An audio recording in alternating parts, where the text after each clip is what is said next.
What's going on? My name is Jerwin, and today I'm going to finally answer your frequently asked question about how I learned Korean.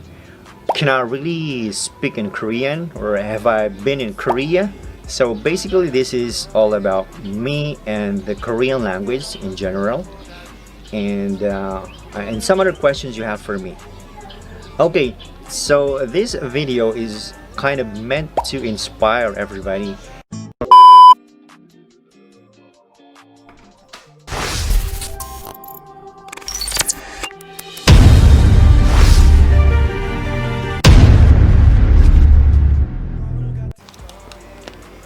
Tinatawag natin ito na post position. Okay. So, ibig sabihin ng post position, siya ay nasa hulihan. Okay? Nasa hulihan siya. Ibig sabihin after ng post. After, parang yung post and then post position and preposition. Ito yung nasa hulihan at nasa unahan. Okay?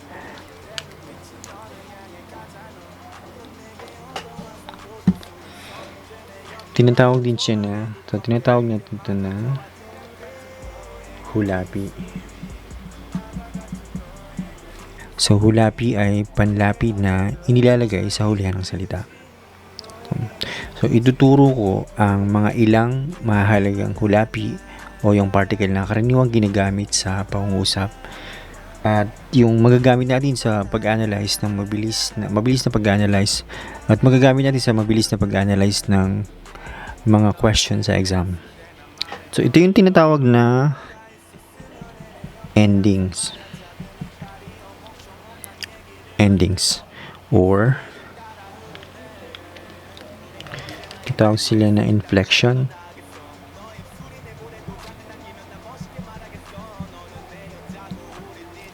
So, inflection yung para magkaroon ng changes or pagbabago sa kahulugan ng salita. Yun tinatawag na inflection.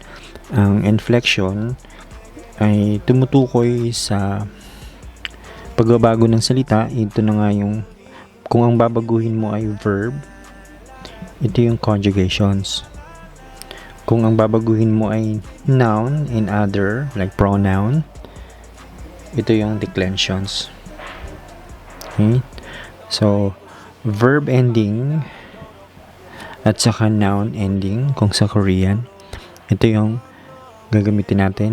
And tungkol naman sa particles, ang hanahanap natin, ang pag-aaral natin ay yung ending ng noun.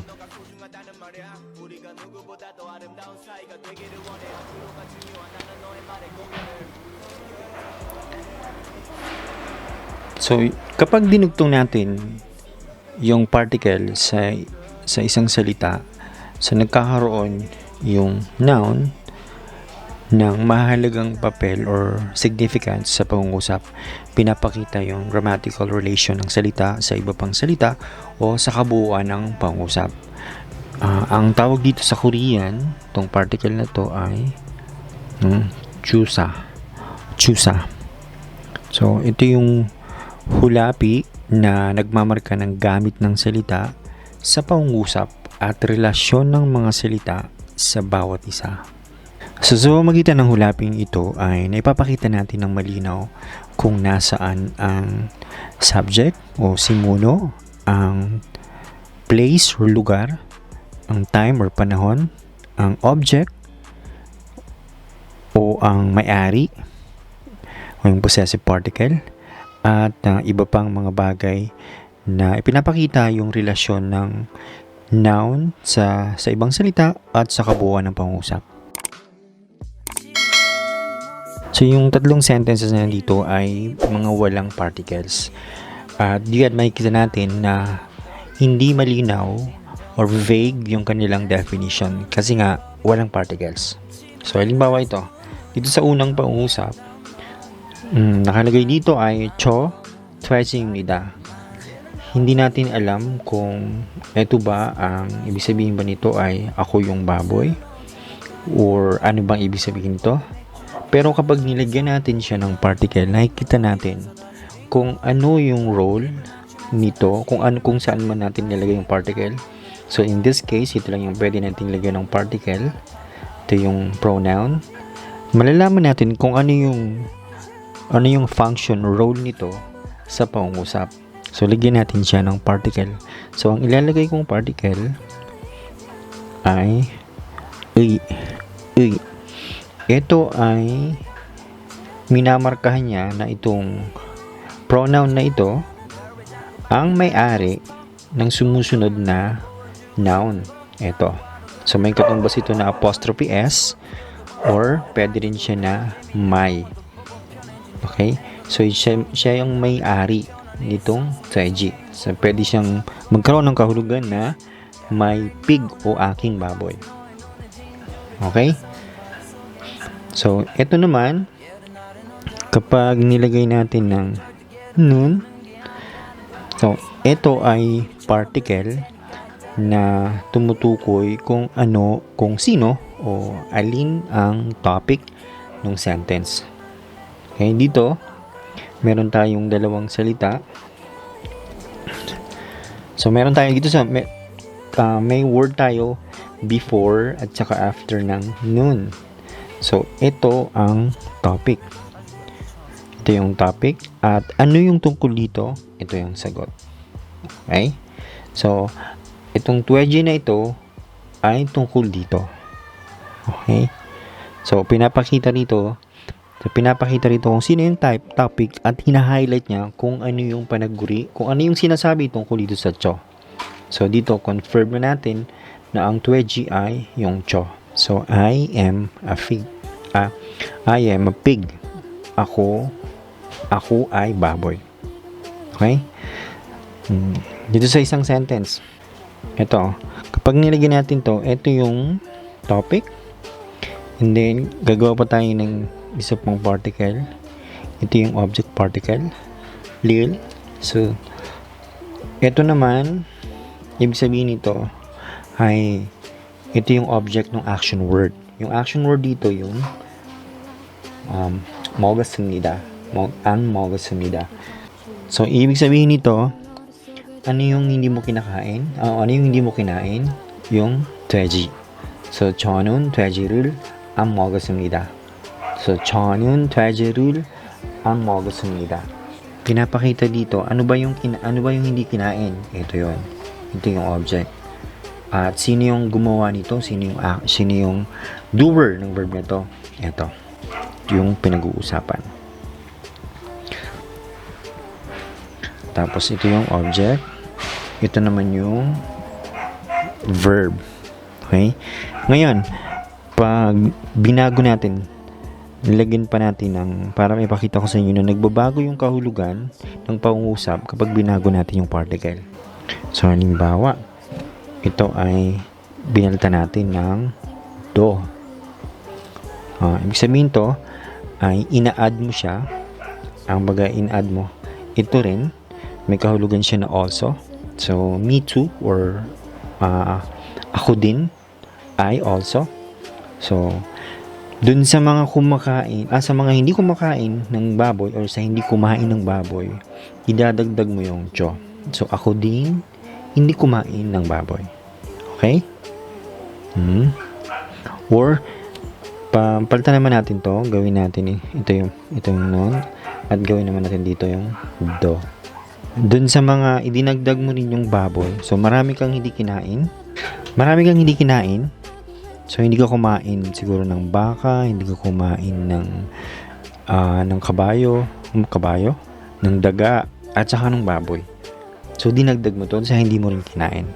Ngayon, nakikita natin na nagkakaroon ng iba-ibang kahulugan ang pangungusap depende sa kung anong particle ang inilagay mo sa kanya.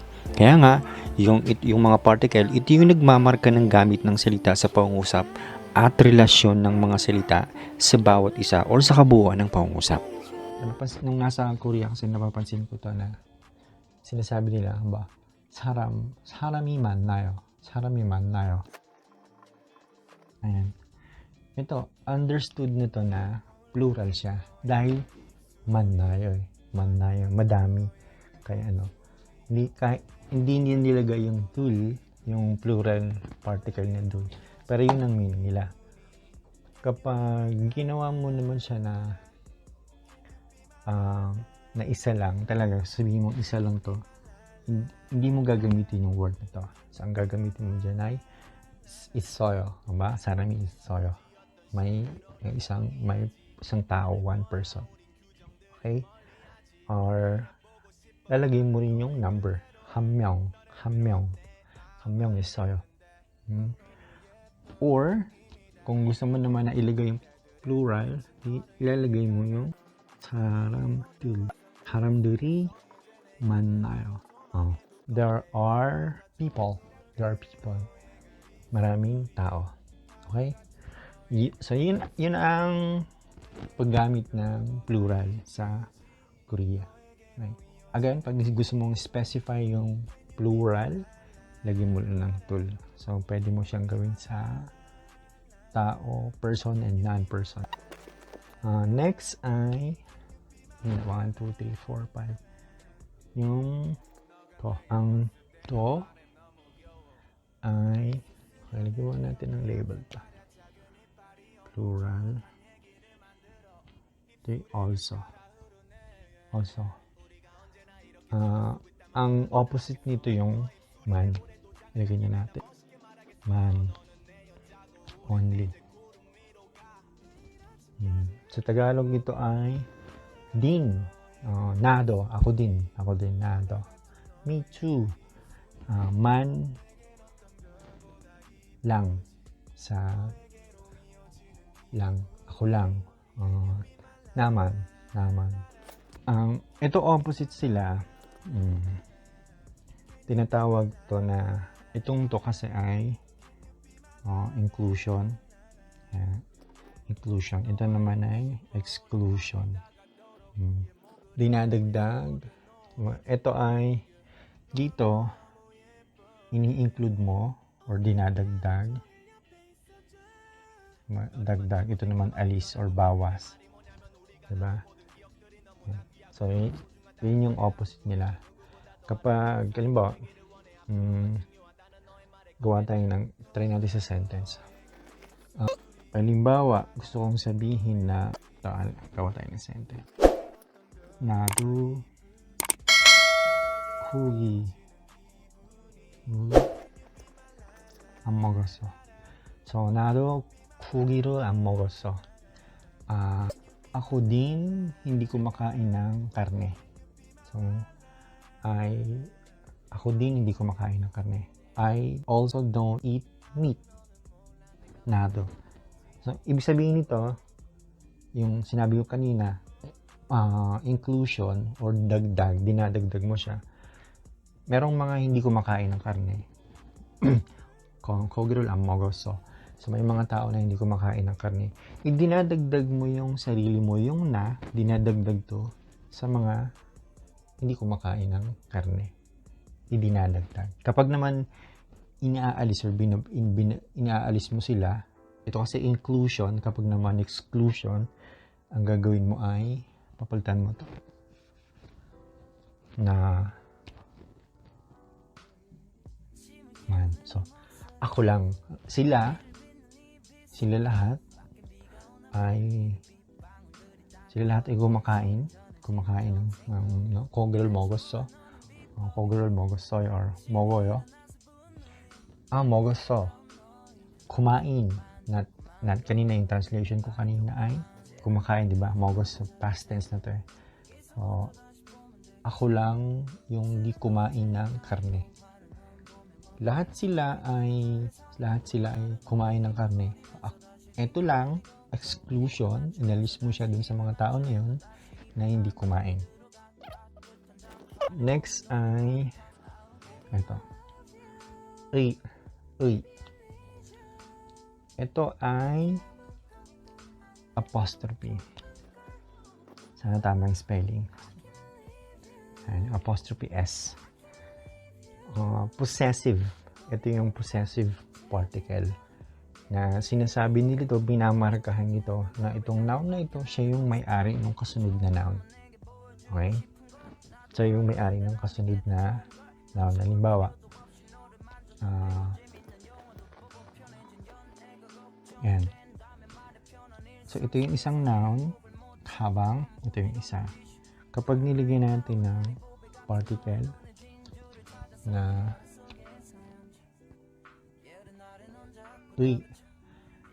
tinuturo nito kasi siya ay possessive, tinuturo na itong noun na to, ang may-ari ay ito. Okay?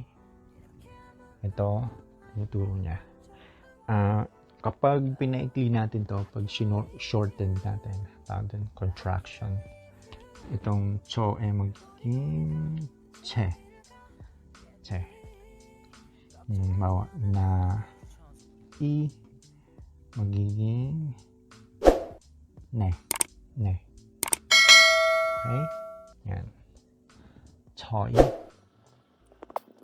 Ito, uy. Pero pag binigkas na to ay choe. Kaya naging shorten siya na che. Yan. Tulad ng sinabi ko, hindi yun yung complete explanation ng particle na to dahil marami pa siyang usage, marami pa siyang differences sa ibang particle na kailangang i-explain, kailangang isa-isahin. Halimbawa, yung lesson ko dun sa man, dun sa particle, sobrang haba nun, yung mga gamit ng man. Ito lang particle na ganito. Itong explanation dito, sobrang dami din. Kaya binibigay ko lang sa inyo yung mga short explanation nila. May ilan na to? 1, 2, 3, 4, 5, 6, 7, 8. So, dalawa na lang para yung next kasi ang ituturo ko ay mga 34 particles. Try ko muna yung 10, then sunod natin yung iba. Then balikan natin na isa-isahin to lahat. So, mahaba-habang video to. Ang next ay Ang A ay time particle. Time particle, place, at saka non-person. Alam niyo naman to yung sa time at saka sa place. Kapag nilagay natin to, lalo na sa pag sinasabi yung particular time, ang bawa ay sa morning, achime. Halimbawa yung specific sa weekdays, ito at halimbawa yung oras specific na oras sinasabi to. Then sinasabi rin sa place kung saan nag-i-exist yung isang noun or kung saan nandoon. Sa non-person naman, yung gusto ko sa books na to, unang-una andito yung pattern ng exam ito, kung ano yung mga questions na lumalabas sa exam, at isa pa yung bukod sa iba-ibang pattern, dito rin yung explanations about to sa different particles, yung iba-ibang particles. Ito sa ibang school kasi pag tinuturo yung particles, mga siguro 4 or 5 lang. Pero alam mo ba na napakarami ng particles? Nasa 34 particles yung tinuturo ko sa mga students. At ang mahalaga doon, paano ginagamit yung particles sa pagsagot sa exam. So dapat i-aralan mo yung mga particles. Okay? Kaya maganda itong books na ito. Andito rin yung mga bukod sa mga pattern, different patterns, yung mga common keywords na lumalabas sa exam. Okay. Tabi natin.